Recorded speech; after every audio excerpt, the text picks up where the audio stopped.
अस्सलाम वालेकुम नाज़रीन। प्रोग्राम है आज पाकिस्तान के साथ। कल मैं टिकटॉक पे लाइव बैठा हुआ था और वहाँ पे बहस हो रही थी जनाब कि पाकिस्तान के जो हालात हुए इस वक्त उसका ज़िम्मेदार कौन है। और फिर एक साहब थे कनाडा से, वो कहने लगे जनाब कि ये सारी जो गेम डाली है ये कमरजावेद बाजवा ने डाली है और वो कादियानी था। मैंने उनसे कहा कि पहले तो ये मैं आपको बताऊं कि यहाँ पे हम कोई मजहबी बहस नहीं कर रहे, सियासी गुफ्तगू कर रहे हैं। और फिर उसी ग्रुप से कुछ लोग कहने लगे जनाब कोई भी हो, हर बंदा पाकिस्तान का मुहिब वतन है। मैंने उनसे ये सवाल किया कि 24,000 करोड़ अवाम है तो वो तो नहीं कादियानी ना।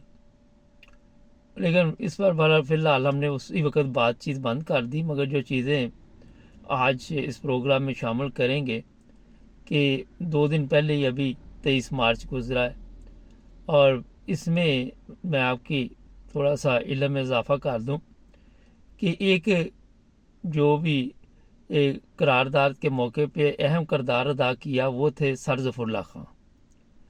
और सर ज़फ़रुल्लाह खां भी जो थे वो अहमदी थे।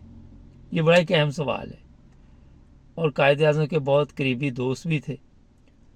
यहाँ पे जब भी कोई लोग यहाँ पे आके ये बातचीत करते हैं तो मुझे मजबूरन फिर प्रोग्राम करना पड़ता है कि जनाब ये बताइए कि आपका चीफ जस्टिस जुल्फ़िकार अली भुट्टो ज़ियाउल हक को कितने चीफ जस्टिस किए, इसके बाद भी आए गए।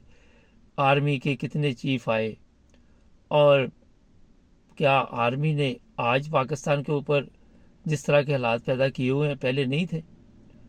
क्या ये लोग जितने भी हैं ये कादियानी? यहाँ पे सवालात बेशुमार हैं।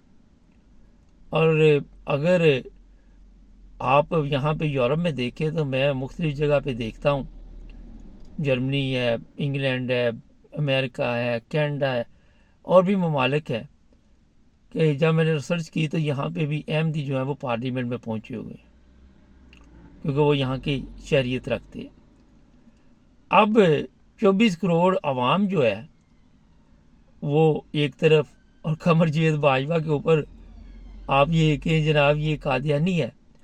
देखिए जब आप तारीख देखें, जब आप हिस्ट्री देखें तो बड़े बड़े जनरल भी कादियानी जो थे, उनकी कुर्बानियाँ पाकिस्तान के लिए हैं। फिर सर ज़फ़रुल्लाह खां हैं, फिर ये जनाब डॉक्टर अब्दुल सलाम है जिनकी आपने इज़्ज़त नहीं की लेकिन पाकिस्तान की पहचान थे वो भी। तो असल प्रॉब्लम ये है जो पाकिस्तान की है कि जब किसी के पास कोई जवाब नहीं होता तो वो मजहबी हमले शुरू कर देता है। अब लोग पाकिस्तान तो छोड़ के बाहर आ जाते हैं लेकिन यहाँ पे सवाल ये है कि उनको शौर क्यों नहीं आता, उनको समझ क्यों नहीं आती। मैंने फिर कल ये भी कहा कि देखें मेरी उम्र गुजर गई यहाँ पे यूरोप में, मुझे तो आज तक कभी किसी ने नहीं कहा कि आप किस फ़िरके से हो, किस मज़हब से हो। ना मेरे किसी हमसाए ने कभी पूछा मुझसे, ना कभी यहाँ भी मैं बिज़नेस किया कभी किसी ने इसमें दिलचस्पी ली। लोग अपने काम से काम रखते हैं। ये हमारा मुल्क सबसे पीछे जा रहा है और हम कहते हैं जनाब कि हमारा मुल्क जो है वो कलमे के नाम पे लिया गया और फिर वहाँ पे जो हालात आप सबको नज़र आ रहे हैं बहुत ही तकलीफ दें। तो सवालात बेशुमार हैं। जब किसी के पास कोई जवाब नहीं होता तो वो फिर जनाब ये कह देता है जी ये कादियानी है, ये फ़लाँ है, ये अहमदी है। इसलिए ये चीज़ें हम दूसरों पे डालते हैं और अपनी जो हमारी हालत है अपने गिरेबान में हम नहीं देखते। हम ये नहीं चेक करते कि लंबे अरसे से 76 साल से बेशुमार जो लोग आए वो अहमदी तो नहीं थे, उनका तल्लक तो अहमदियों से नहीं था। फिर क्यों नहीं पाकिस्तान की हालत ठीक हुई? मगर आज अगर आप अपने ताकतवर लोगों से पूछेंगे तो वो कहेंगे हम तो बिल्कुल ठीक जा रहे हैं। क्या ये सारा कर्जा जो पाकिस्तान के सर पे चढ़ा ये किसी अहमदी की वजह से चढ़ा, किसी कादियानी की वजह से चढ़ा?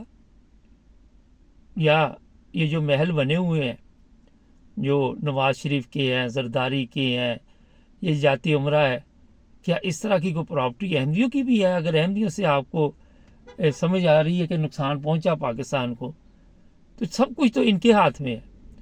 जो कुछ भी आप देख रहे हैं, क्या वहाँ पे जिन लोगों को उठाया जाता है पाकिस्तान में, वो पुलिस वाले हों, वो आर्मी वाले हों, वो गुल्लू भट्ट हों, कोई भी हो, वो अहमदी हैं।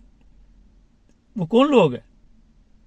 असल प्रॉब्लम ये है कि ये साहब पढ़े लिखे थे, तालीम याफ्ता थे, मगर तालीम के साथ साथ जिस माशरे में आप आँख खोलते हैं, उस माशरे में आपको वो तमाम चीज़ें दी जाती हैं जो मेरा ख्याल है कि ना तो आप स्कूल से हासिल कर सकते हैं, ना अपने घर से हासिल कर सकते। जब एक चीज़ गलत तरीके के साथ लोगों को बताई जाती है, तो फिर ज़ाहिर है वो इसकी तहकीक खुद करने के लिए समझते भी नहीं है, कुछ टाइम भी नहीं लोगों के पास कुछ दिलचस्पी सिर्फ यही है कि किसी ने जो कह दिया वही ठीक है। आज पाकिस्तान के हालात तमाम ममालिक के साथ ख़राब है। आज वहाँ पे तो कोई अहमदी या कादियानी जो है वो पावर में नहीं है, और एक लिमिट तक ये लोग फौज तक के उनको रखते हैं, उसके ऊपर नहीं ये जा सकते। ये भी मैं आपको बता दूँ। और मुझे ये अफसोस होता है क्योंकि हमने जो टिकटॉक पे प्रोग्राम शुरू किया हो वहाँ पर मजहबी बहस बिल्कुल मना है। शायद लोगों को पता नहीं होता, बारह दफ़ा तवज्जो दिलाई जाती है कि बजाय जो कमज़ोरी हमारे अंदर है वो हम खुद देखें, खुद उसका सोचें कि जनाब ये क्या वजह है। यहाँ पे आपको मैं ये भी बता दूँ, हमारे जितने भी हुक्मरान हैं उनके ऊपर ये इल्ज़ाम भी है कि उन्होंने हेरा फेरी की, कर्ज़े लिए, फिर कर्ज़े वापस उन्हीं बैंकों में चलेगी, इसलिए तो वो कर्ज़े दे देते हैं ममालिक। फिर आवाम 24 करोड़ आप रेडी वाले से लेके ऊपर तक देख ले, क्या वो अहमदी हैं कि वो डंडी प्रोग्राम करते हैं? क्या एक सवाल है वैसे। पुलिस वाला रिश्वत ले रहा है, कोई छोड़ता नहीं है, आम वीडियो नज़र आती है। ख़वातीन है यहाँ पे टिकटॉक पे, सोशल मीडिया पे जो लोग गालियाँ निकाल रहे हैं, क्या वो अहमदी हैं? तो ये जनाब असल हकीकत ये है कि जब आपको पता है कि हम गलत जा रहे हैं, गलत रास्ते पे जा रहे हैं, और फिर ये परवेज़ लाई देख लें, ये तो कहता था मैंने ख़त्म नबूवत के लिए बड़ी कुर्बानी दी या निकाह फार्म पे भी ये किया वो किया। एक सवाल है, आज उसकी हालत देख लें, कभी वो वाशरूम में गिर रहा है, कभी उसको जेल में बंद किया हुआ है। तो जो लोग भी इन पे इल्ज़ाम भी है कि इनके डेरे पे इश्तिहारी मुजरम होते थे, और इनको कौन नहीं जानता, परवेज़ लाई एंड कंपनी को या चौधरी शुजात को। इसलिए मैं आपको बता रहा हूँ कि सबसे पहले हमें अपने आप को ठीक करना होगा। अपनी कमज़ोरियाँ दूसरों पे डाल डाल के आप कितनी देर तक अपने आप को बचाते रहेंगे। 24 करोड़ अवाम को खुद देखना होगा कि हम गलत रास्ते पे जा रहे हैं, और कम से कम जो लोग यूरोप में, कनाडा, अमेरिका चले जाते हैं, उनमें ये शऊर आना चाहिए, समझ आनी चाहिए कि इन ममालिक में आपको इस तरह का कोई वाक़या नहीं मिलता, और ये ममालिक तरक्की कर रहे हैं हमारे, क्योंकि इसके अलावा हमारे पास और कोई रास्ता नहीं, तो इसी पे हम चलते रहते हैं। जनाब आज भी होश के नाखिल लें, हमारे चैनल को सब्सक्राइब करें, बड़े अहम प्रोग्राम आ रहे हैं, आज जर्मनी से जुड़े रहें हमारे साथ।